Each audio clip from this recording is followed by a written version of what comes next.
I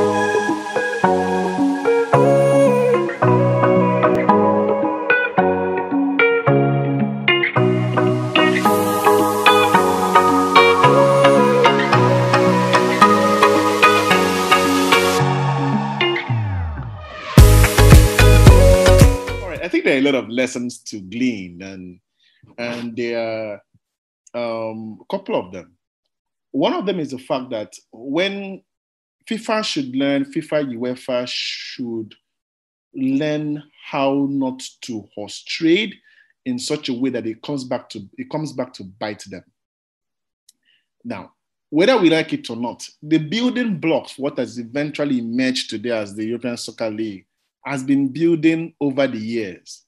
And those building blocks, whether we want to believe it or not, has been built by UEFA and FIFA themselves and probably the FA Premier League. So when clubs come in, the billionaires of this world come in with their mega money, and you don't put a regulatory framework where, as much as money is needed in football, it doesn't become the prime reason why we throng the stadium.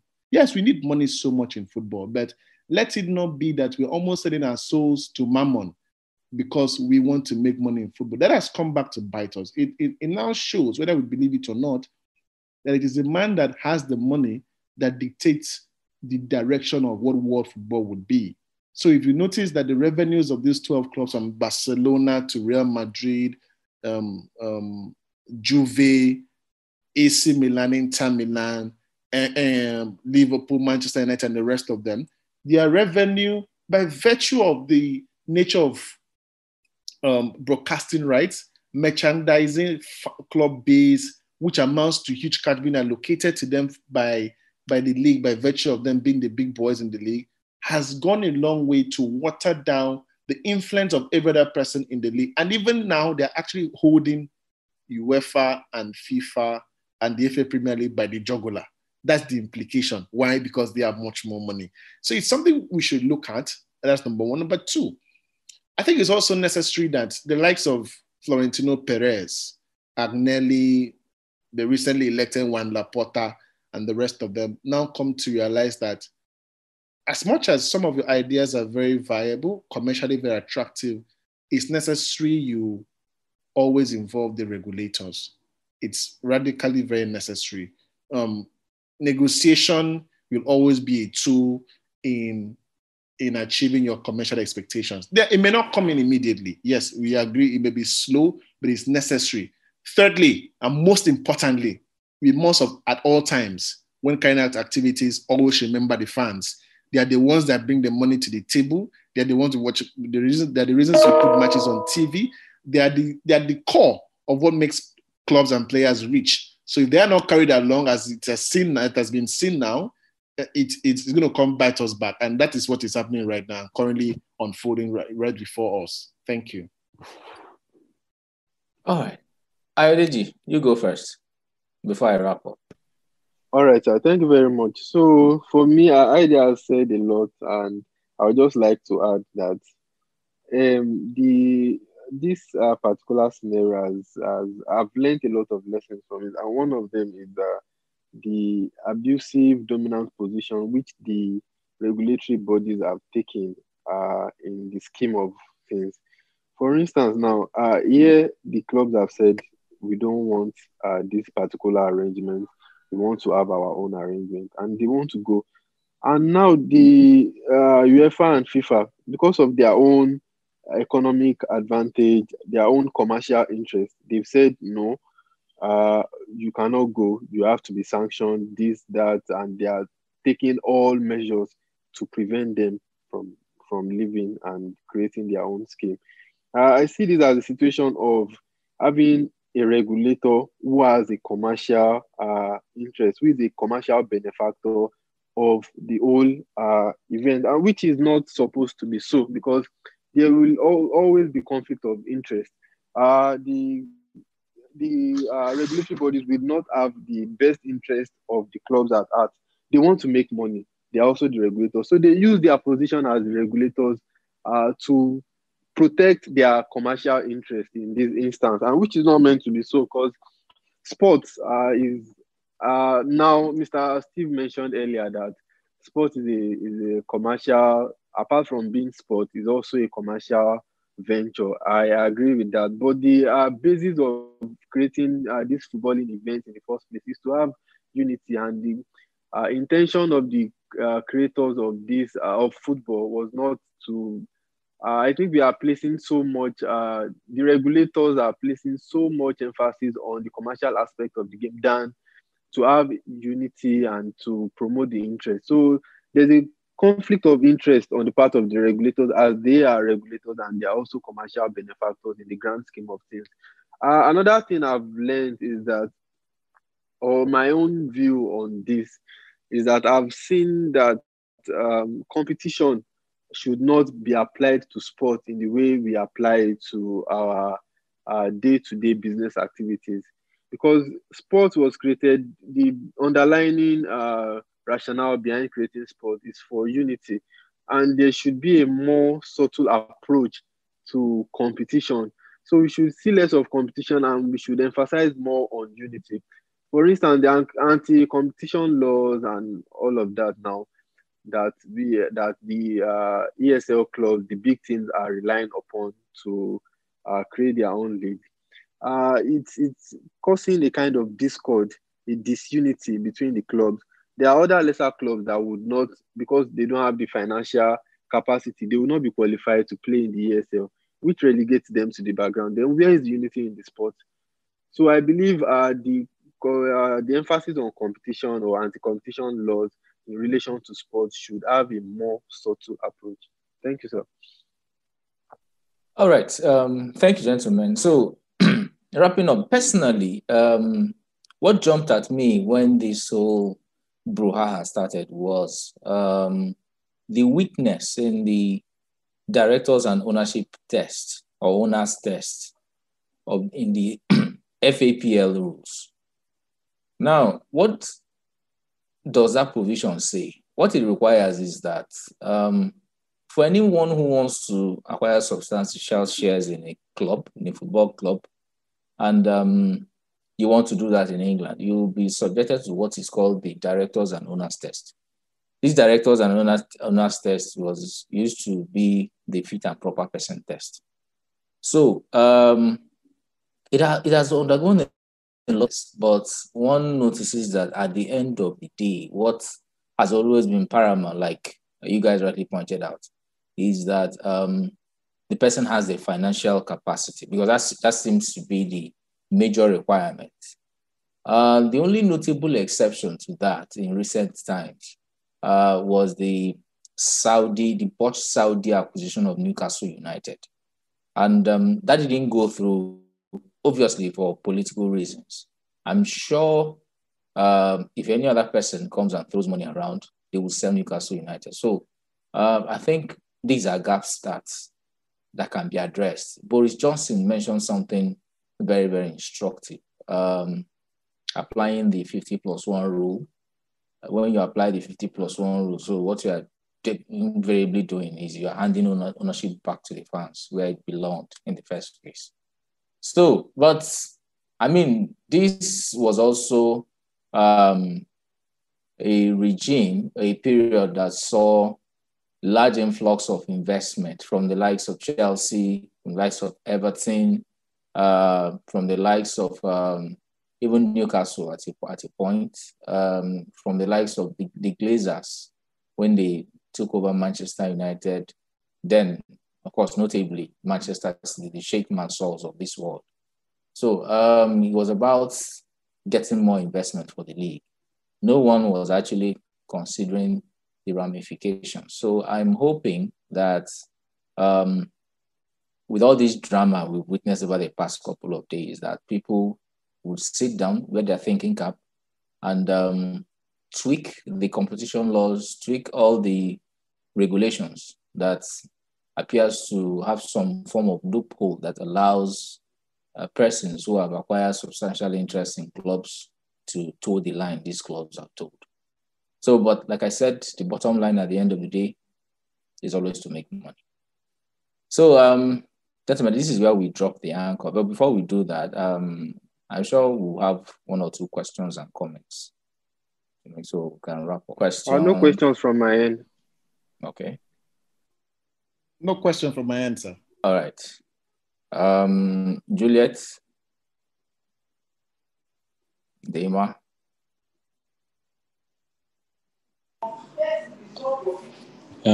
Good afternoon, everyone. I don't really have a question. Firstly, I want to apologize. I came late to the meeting. I didn't really know the timing of the meeting. I don't know why I'm not in copy to the mails, but so I don't really know what every other person has spoken about on the ESL issue.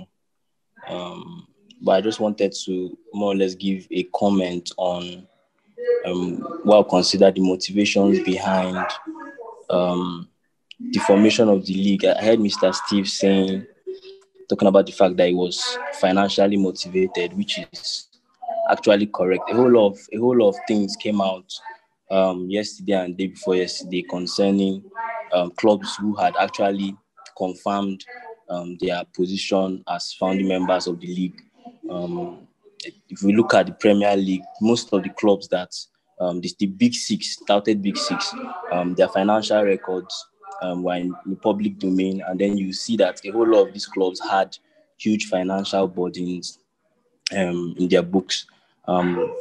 Looking at that also with clubs in Spain, Real Madrid, Barcelona, you could conclude that, of course, a whole lot of these chairmen who owned these clubs entered into the ESL mainly or majorly for financial purposes. And then also, anybody that's actually been following the history of ESL, it's not something that started yesterday. They've actually been talks. In 2018, I think there were talks. As at February, said there were talks of bringing the ESL. At that time, clubs like Bayern Munich, PSG, they were key members of the formation of this league.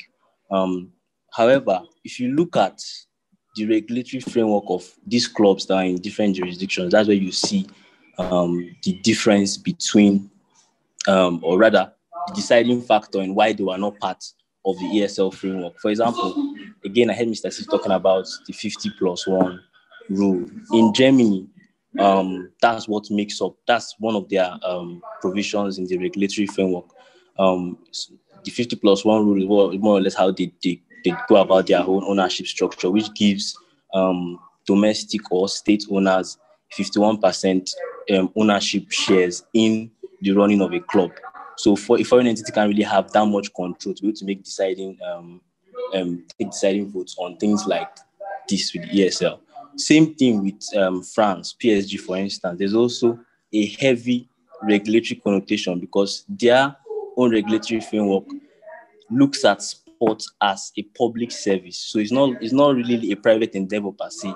Sports is a public service, so it belongs to the states. Most of those state associations that run those leagues hold it on behalf of the states. So while you're also looking at association regulations like FIFA regulations and UEFA regulations, you would also be looking at state legislations too with regards to ownership of these states. So it also affected the decision of joining the ESL.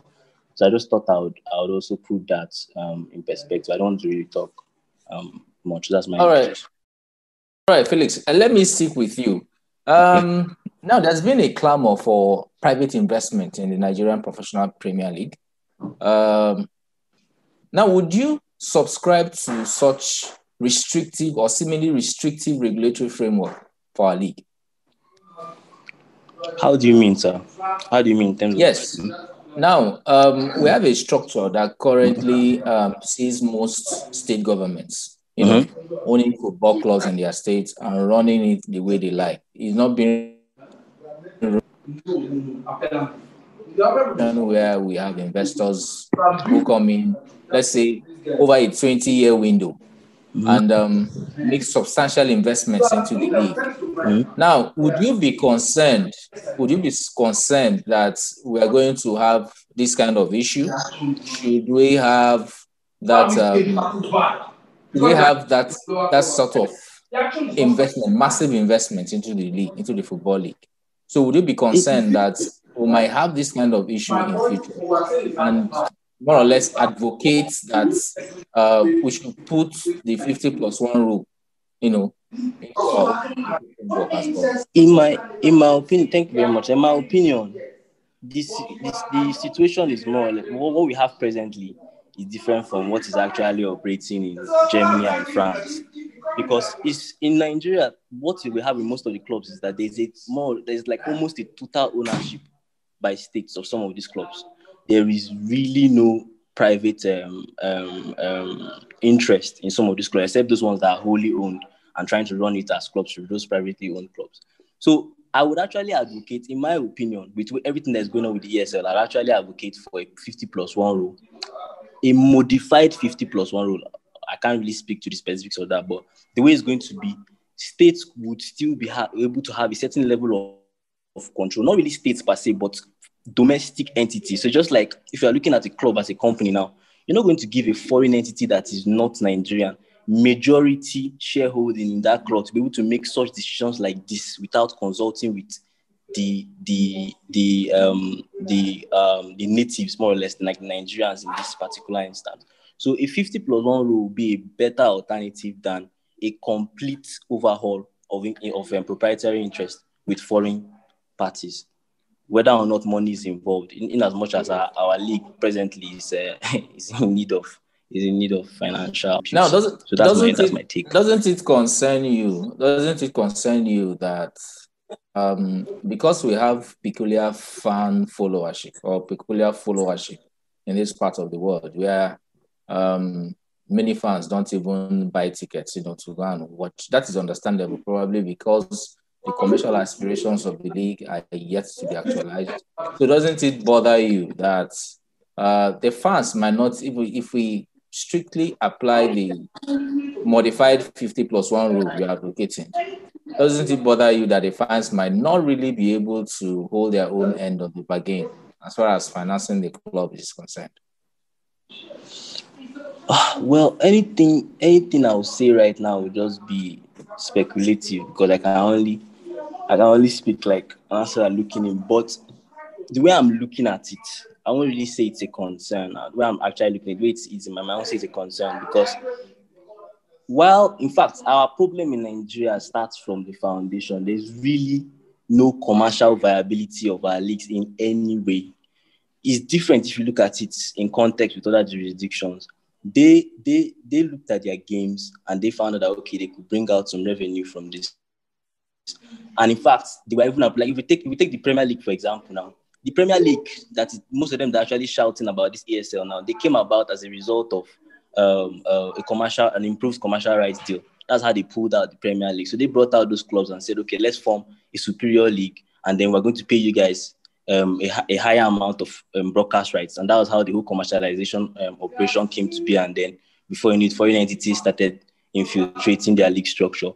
In this case, in Nigeria, we're better informed now, because if by any stroke of luck, or however we intend to modify our association rules, and then we're able to infuse money into the game, because it's going to start from the states.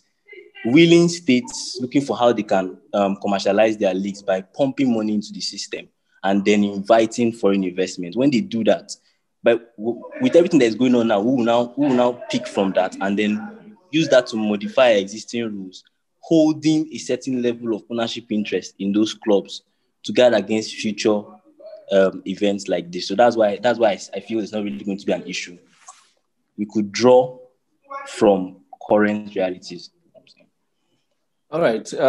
Thank you very much. And thank you, gentlemen. It's been very enlightening discussing this issue with you.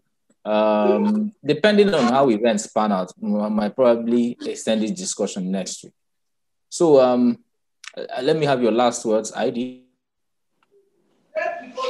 Well, I think we are, just like other football fans, and in our own case, interested watchers of the events that are unfolding. I think parties should go back to the negotiation table. Some school of thought believes that the hypocrisy exhibited by FIFA is something to be seriously frowned at, considering the fact that they are in support of having an African Super League. They are frowning at having a European Super League. The fundamentals are missing, and it's necessary we correct that. And away from that, it's necessary parties to go back to the negotiation table and deal with the financials accordingly, deal with the girls of the big clubs and what are their grievances, and see how we can find a level a winning position for everybody, including the fans, and let's move football forward. Interestingly, almost all the clubs have withdrawn, leaving the big two, from the big 12, I think, to the big two now. And from the way it is going, it will be the big nothing. But the lessons must be learned. The lessons must be learned. Thank you very much.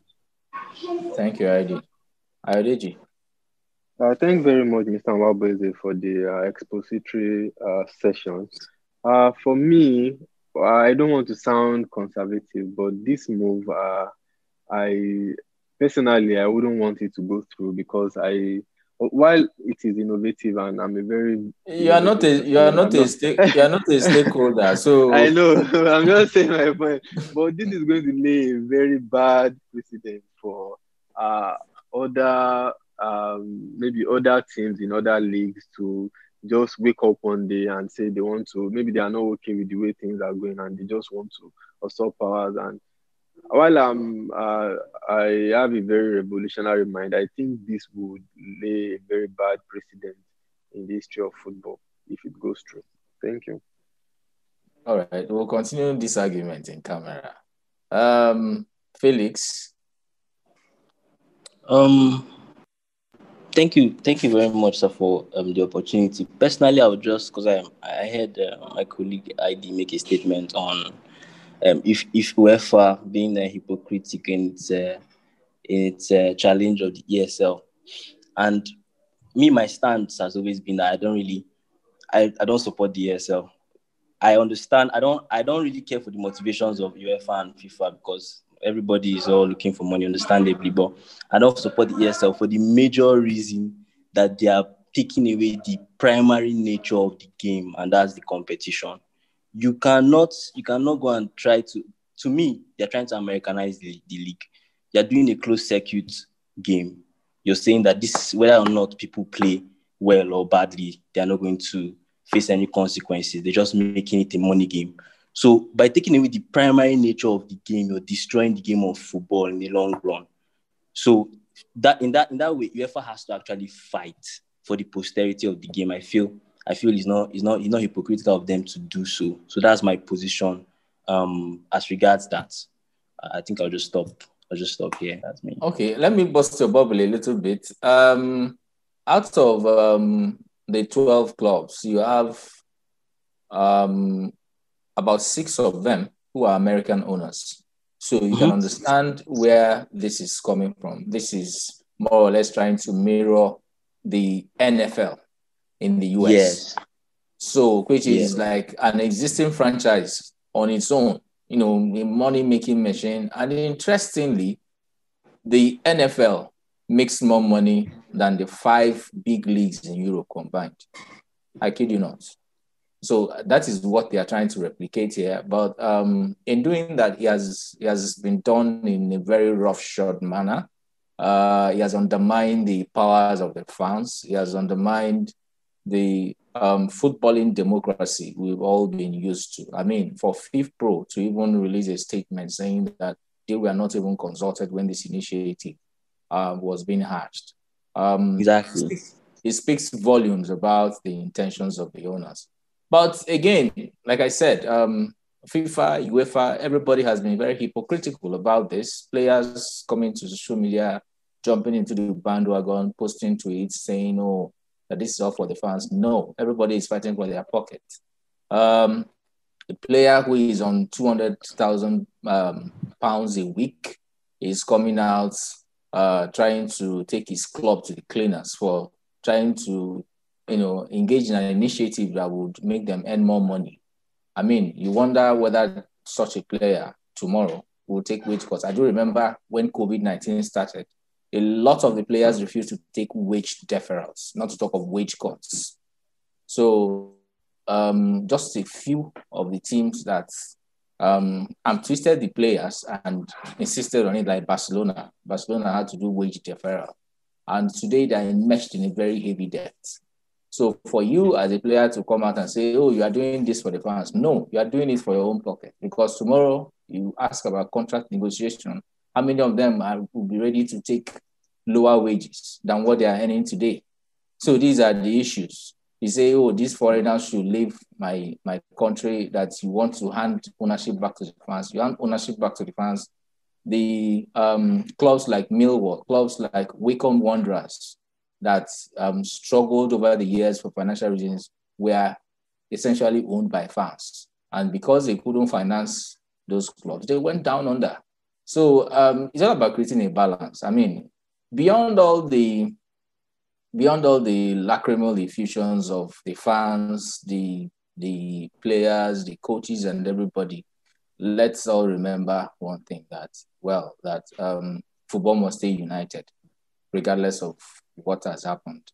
I expect the parties to come to a round table and probably look for a way. Interestingly, there are now talks about a British firm trying to inject about 7 billion euros into UEFA.